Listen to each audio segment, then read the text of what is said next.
असितगिरिसमं स्यात् कज्जलं सिन्धुपात्रे सुरतरुवर्षाखा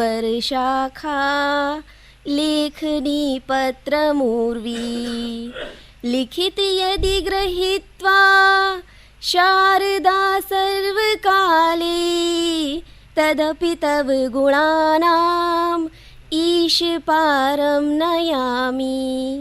यः आद्य मध्ये अन्तस्य मंगलस्वरूप अस्ति, यः अतुलनीय अस्ति, यः आत्म एव प्रकाश्यते परमात्मा अजर अमर अविनाशी तां परमेश्वराय शत शत नमनाः।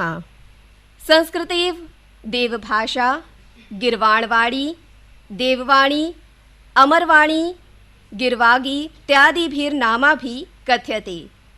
इयमेव भाषा सर्वासां भारतीयभाषाणां जननी भारतीयसंस्कृतेः प्राणस्वरूपा भारतीय धर्म दर्शनादिकानां प्रसारिका सर्वास्वपि विश्वभाषासु प्राचीनतमा सर्वमान्या च मन्यते।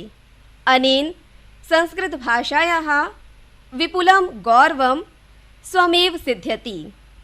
अद्य संस्कृतदिवसे आयोजितः अस्मिन् कार्यक्रमे प्रतिभागार्थाय अहं निवेदयामि श्रीमद् दयानंद कन्या गुरुकुल महाविद्यालयस्य छात्राः याः अमरोहा नगरस्य चोटिपुरतः निवसन्ति।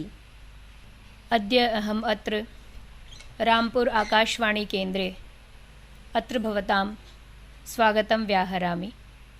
अद्य अतीव सौभाग्यस्य विषयः अस्ति यत् संस्कृतं या अस्माकं प्राचीनतमा भाषा अस्ति सम्प्रति अपि विद्वद्भिः सेव्यते।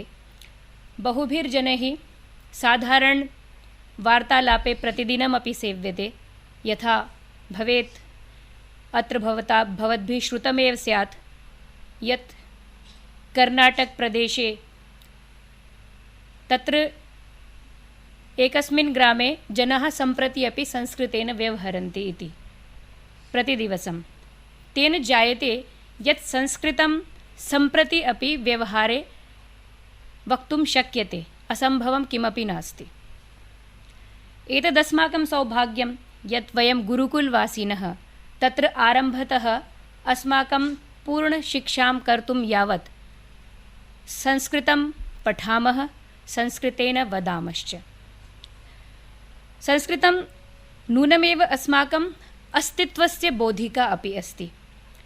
सा च आद्या जनभाषा अभूत्। तदेव भाषा गौरवं मनसि दधाना अद्य सर्वे वयम् अत्र समुपस्थिताः।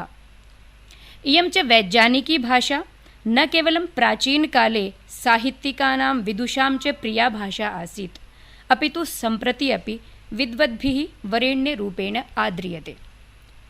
अस्य नामास्ति संस्कृतं, तच्चास्ति परिष्कृतं। यथा हि युष्माभिः श्रुतमेव स्यात् केयूराणि न भूषयन्ति पुरुषं हारान चन्द्रोज्ज्वला न स्नानं न विलेपनं न कुसुमं नालङ्कृता मूर्धजा वाण्येका समलङ्करोति पुरुषं या संस्कृता धार्यते क्षीयन्ते खलु भूषणानि सततं वाग्भूषणं भूषणम्। अर्थात् यदि कोऽपि समलङ्कृतः पुरुषः तिष्ठति सर्वे जनाः तं पश्यन्ति, सः सुसज्जितः शोभनः अपि प्रतीयते।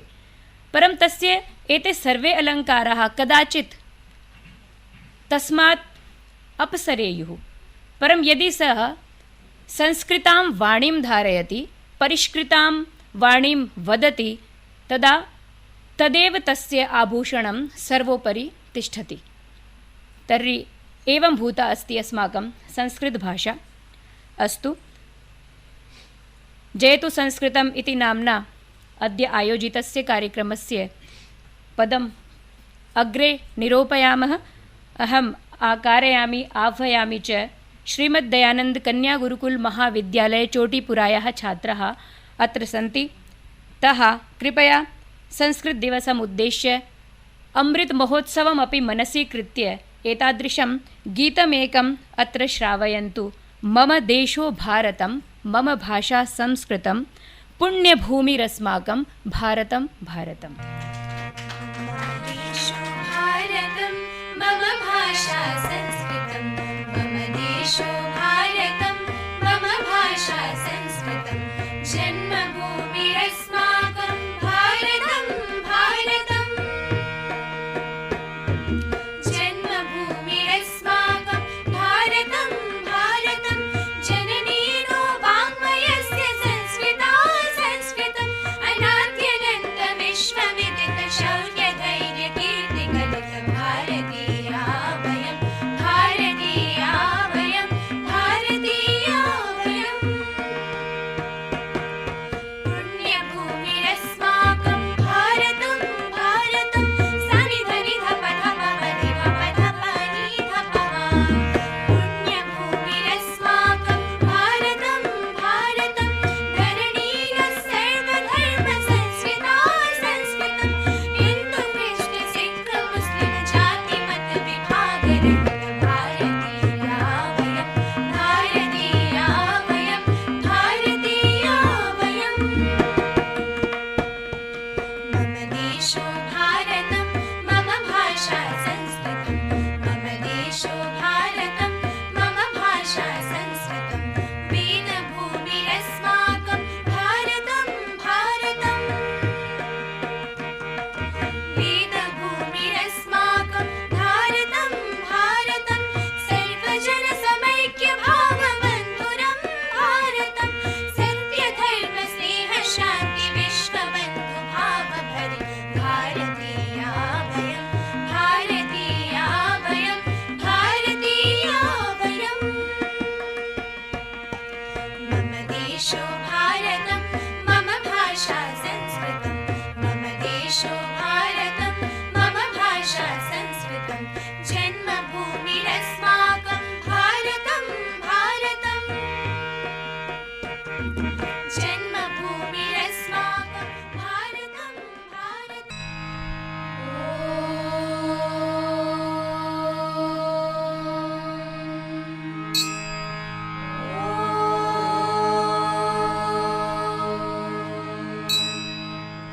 शन्नो मित्रशं वरुणः, शन्नो भवद्वर्यमा, शन्न इन्द्रो बृहस्पतिः, शन्नो विष्णुरुक्रमः, नमो ब्रह्मणे नमस्ते वायो, त्वमेव प्रत्यक्षं ब्रह्मासि, त्वामेव प्रत्यक्षं ब्रह्म वदिष्यामि, इदं वदिष्यामि, सत्यं वदिष्यामि, तन्मामवतु तद्भक्तारमवतु, अवतु मामवतु भक्तारम्। सनातन भारत, सदातन भारत, चिरंतन भारत, जिसका वयमान यानी उम्र अथवा जिसका इतिहास उतना ही पुराना है जितना इस ग्रह पर मानव जाति का इतिहास। राष्ट्रकवि मैथिली शरण गुप्त अपनी अमर कृति भारत भारती में कहते हैं, यह वृद्ध भारतवर्ष ही संसार का सिरमौर है, ऐसा पुरातन देश कोई विश्व में क्या और है। भगवान की भवभूतियों का यह प्रथम भंडार है, विधि ने किया नर सृष्टि का पहले यही विस्तार है। मानव सभ्यता का प्रारंभ यहीं से है और सभ्यता की इस उम्र को हम रोज़ गिनते हैं, प्रतिदिन जब अपने आराध्य की आराधना के लिए संकल्पित होते हैं। श्रीब्रह्मणो द्वितीये प्रहरे तदुत्तरार्धे वैवस्वती मन्वन्तरे अष्टाविंशतितमे कलियुगे कलिप्रथमचरणे एकेन वृन्देन षण्णवत्या कोटिभिरष्टभिर्लक्षैः त्रिपञ्चाशता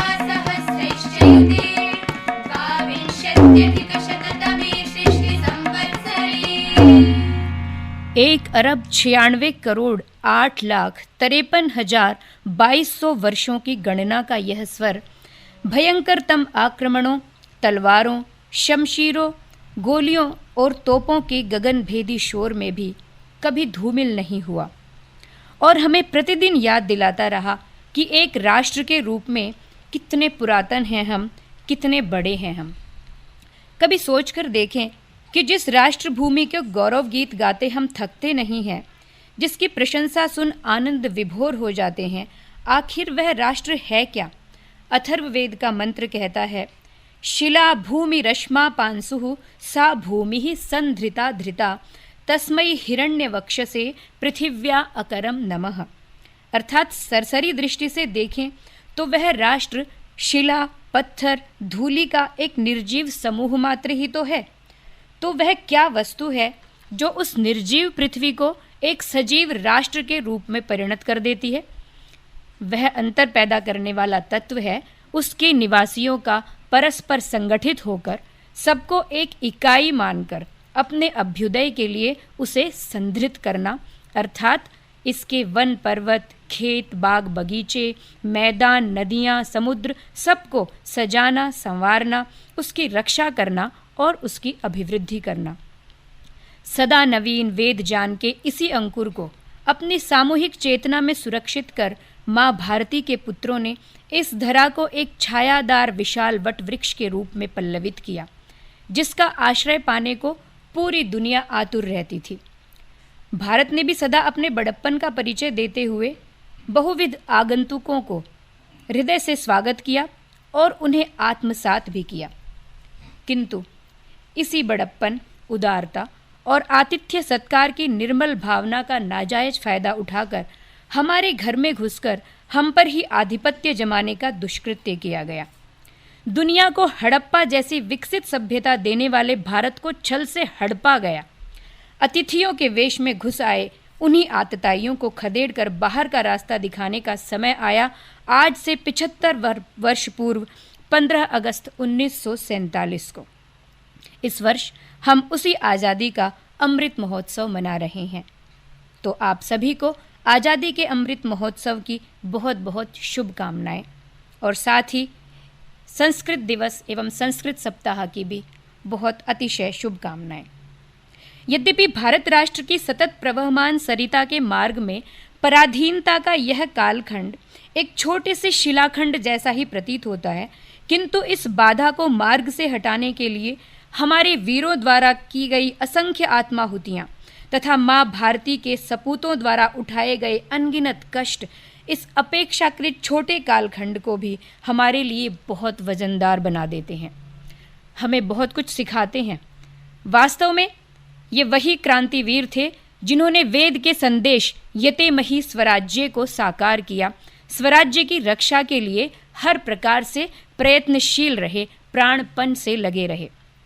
चारों वेदों में प्रथम वेद ऋग्वेद का एक मंत्र हमें स्वराज्य की रक्षा के लिए अनिवार्य योग्यताओं के विषय में बताता है।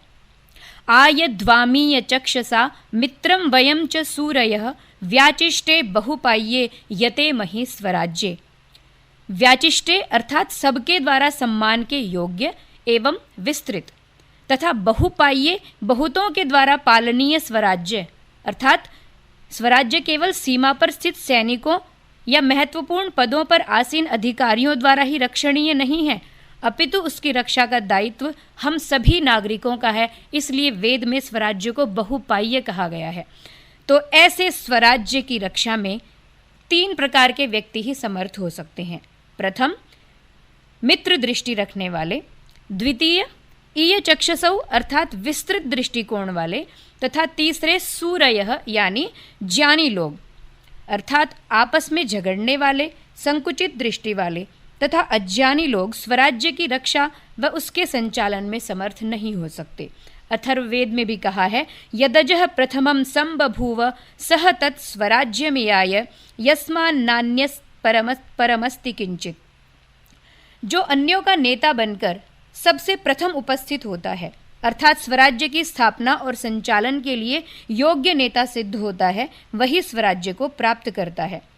स्वराज्य से बढ़कर किसी राष्ट्र के लिए कोई अन्य श्रेष्ठ स्थिति हो ही नहीं सकती।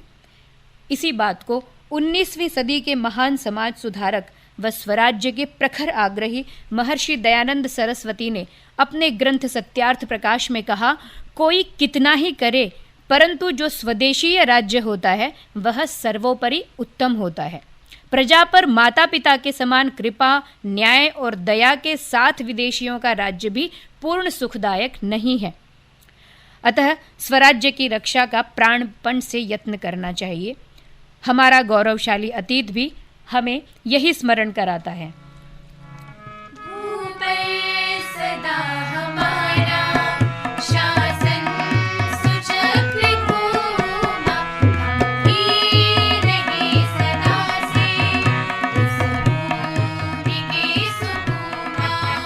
है सूर्य ध्वज हमारा किरणे असंख्य नाना।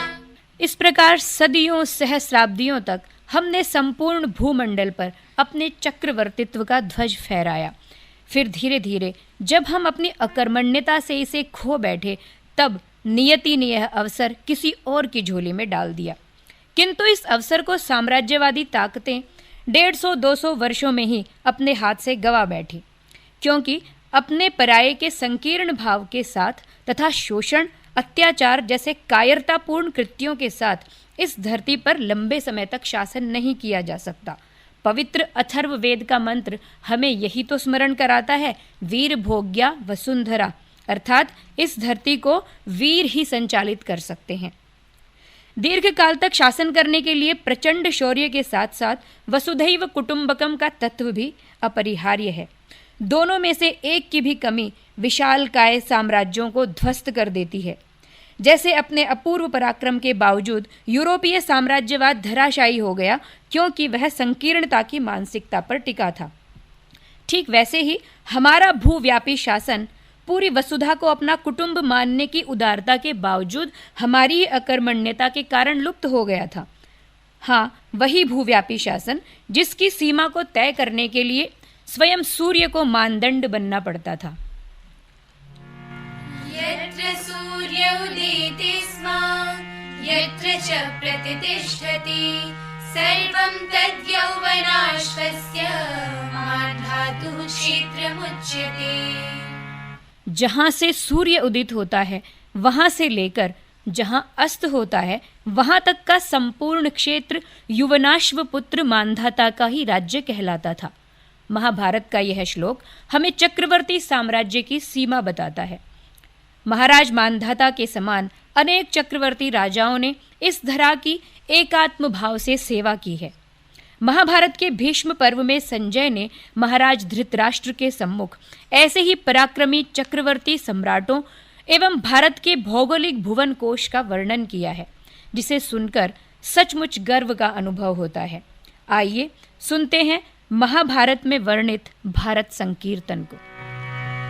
तत्र ते कीर्तयिष्यामि वर्षं भारत भारतं प्रियं भारत भारतं पुण्यं भारत भारतं शिवं भारत भारतं शिवं भारत भारतं प्रियमिन्द्रस्य देवस्य मनोर्वैवस्वतस्य च पृथोस्तु राजन्वैन्यस्य तथैक्ष्वाकुर्महात्मनः ययातिरम्बरीषस्य मार्धातुर्नहुषस्य च ऋषभस्य तथैलस्य मृगस्य नृपतेस्तथा तथैव मुचुकुन्दस्य शिखरस्य च सोमकस्य च दुर्धर्ष दिलीपस्य तथैव च अन्येषां च महाराज क्षत्रियाणां बलीयसां सर्वेषामेव राजेन्द्र प्रियं भारत भारतं वर्षं भारत भारतम्।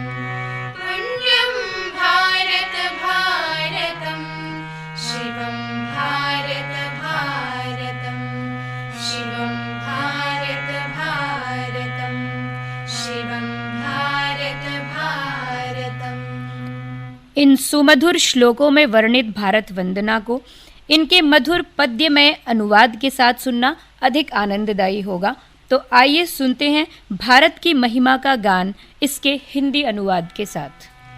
जिसे देव राजेंद्र ने था दुलारा, जिसे मातृभूमान्य मनु ने पुकारा, जिसे देव राजेंद्र ने था दुलारा, जिसे मातृभूमान्य मनु ने पुकारा, जो सम्राट पृथु का रहा प्राण प्यारा, अमर इक्ष्वाकु की आंखों का तारा, प्रथम जिसने दी जग को विज्ञान धारा, वही देश भारत समुन्नत हमारा, जिसे देव राजेंद्र ने था दुलारा।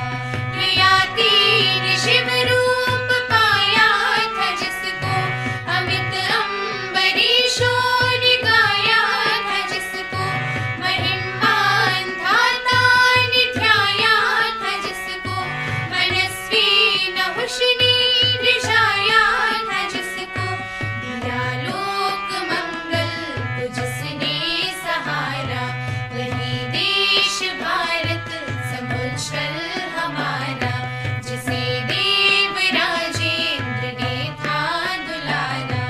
मनुर्भव का संदेश जिसने दिया था, सदा जो सुखद शांत जीवन जिया था, परम प्रेम पथ जिसने निर्मित किया था, विमल वेद विद्या का अमृत पिया था, जगत यज्ञ सौरभ से जिसने सवारा, वही देश भारत समुन्नत हमारा, जिसे देव राजेंद्र ने था दुलारा।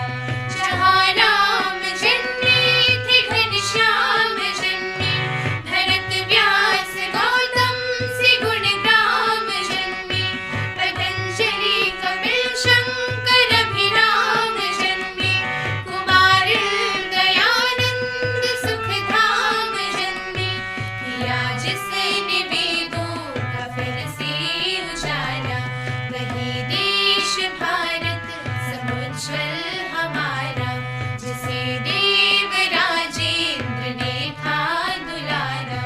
हुए ब्रह्मज्ञानी जहाँ शक्तिशाली, परम तेज के पुंज ज्यों अंशुमाली, चली थी जहाँ यम नियम की प्रणाली, प्रथम जिसने दर्शन की है नींव डाली, असीमित का मिलता जहाँ है किनारा, वही देश भारत समुन्नत हमारा, जिसे देव राजेंद्र ने था दुलारा, जिसे मातृभूमान्य मनु ने पुकारा, वही देश भारत समुन्नत हमारा, वही वृद्ध भारत गुरु है हमारा, वही देश भारत समुज्ज्वल हमारा।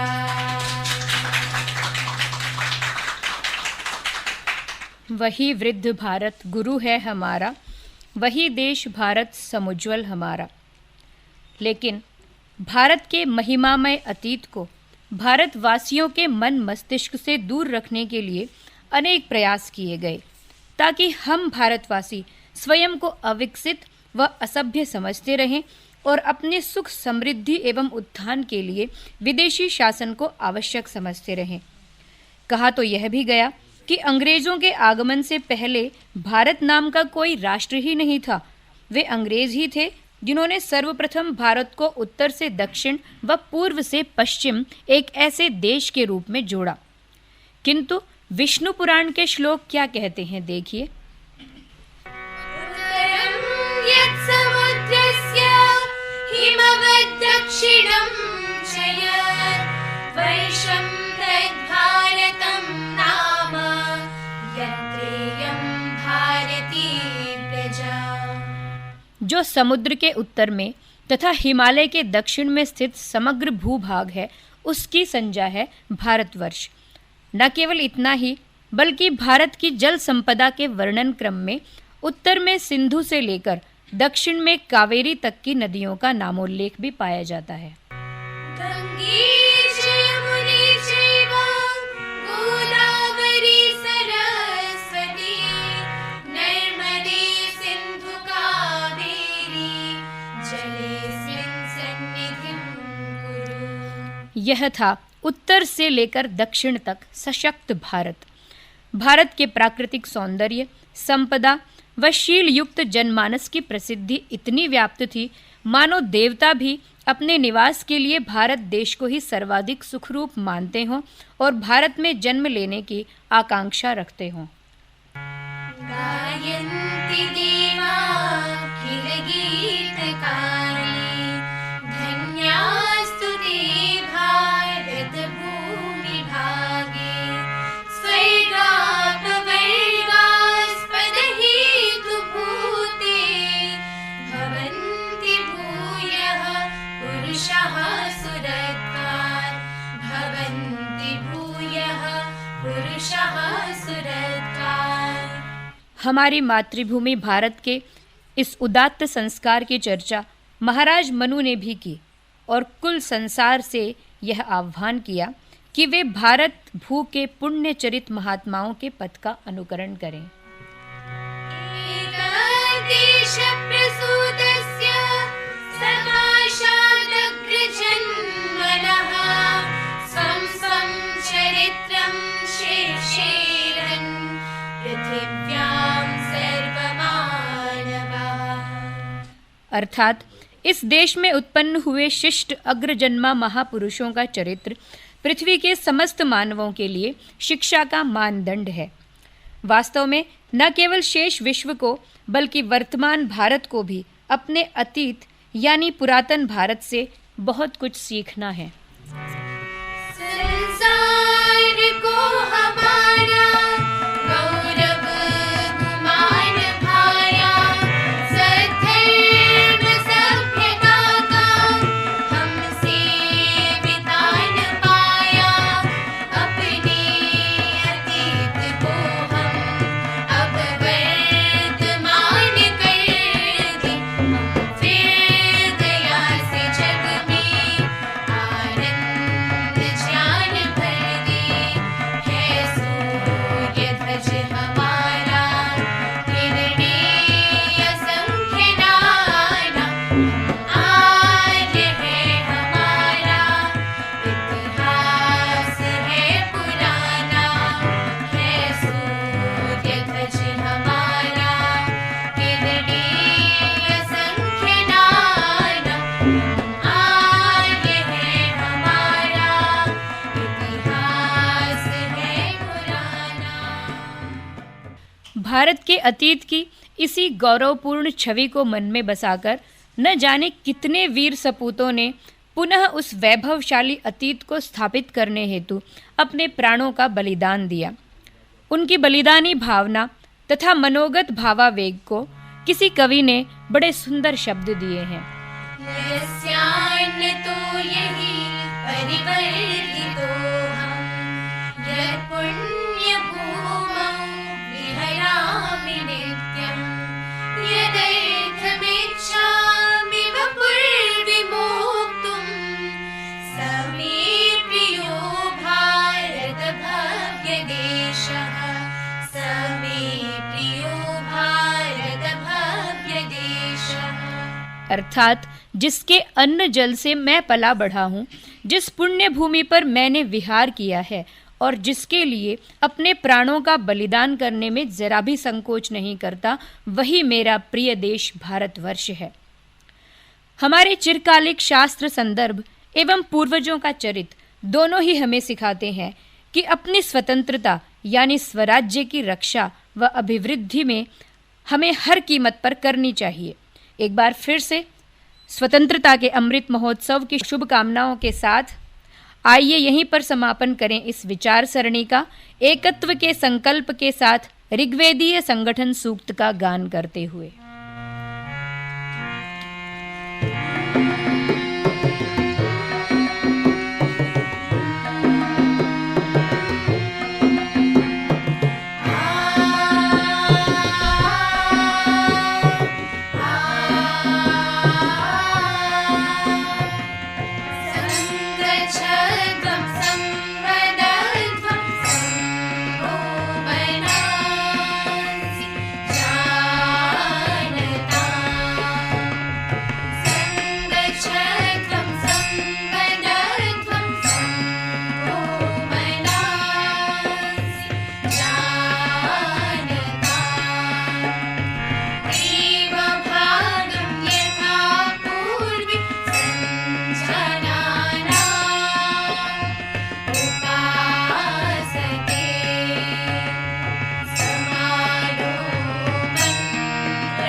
बहु बहु धन्यवादः महोदय छात्राः च। रम्यं रामायणं यत्र तत्र भव्यं च भारतं सुभाषितसुधासेक्तं रम्यं भव्यं हि संस्कृतं। वयम् अनुग्रहीतं सर्वे लाभान्विताः। गिर्वाण भारती संस्कृत न केवलं भाषा प्रत्युतः इयं स्वमेव गम्भीरचिन्तनं संस्कृतश्च अस्ति।